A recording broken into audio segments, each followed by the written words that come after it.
there's still an appetite for consumers to want to tailor their own content as opposed to the bigger platforms dictating that. I'd like to see them have their technology perform a little bit better in finding ways for others to connect that really want to, and bring it all together for everyone's sake.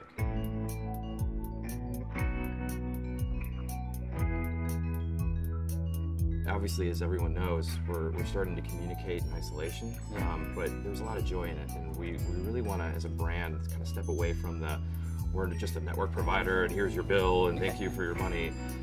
There's a lot of things that we do that cultivate the connectivity, that help you connect with your friends, your family, your brands, the other things that you love, the affinity pieces, and that's what we want to highlight in a quick way, just to kind of quickly remind you. And then, have conversation in Twitter and all the other utilities. I heard you were started out in retail? I sold a lot of phones for Sprint, and my background's great, especially within the social world, because I know kind of what it takes to talk to people about phones and cell phones.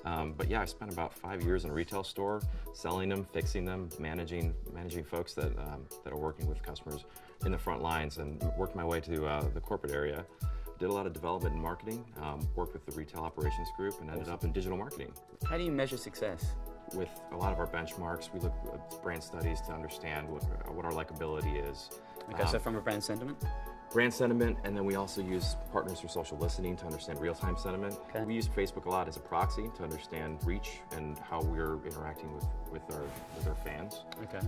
Twitter, I think engagement's great there, and especially as we're doing real-time, in the moment, talk about it. Oscars was great for us. The Super Bowl was really fun, but Oscars really was a great example of how we can get engagement by just kind of having fun around the event as opposed to truly inserting ourselves and kind of forcing it.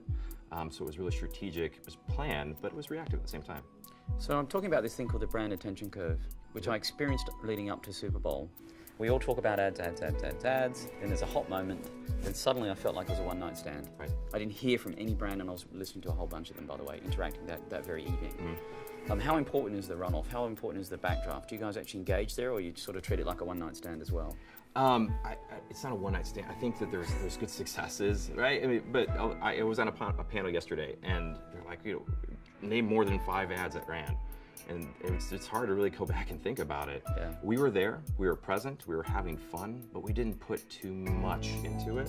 We let our brand speak for itself, especially as we ran a quick 30-second during, I think, actually 3 times during the Super Bowl run.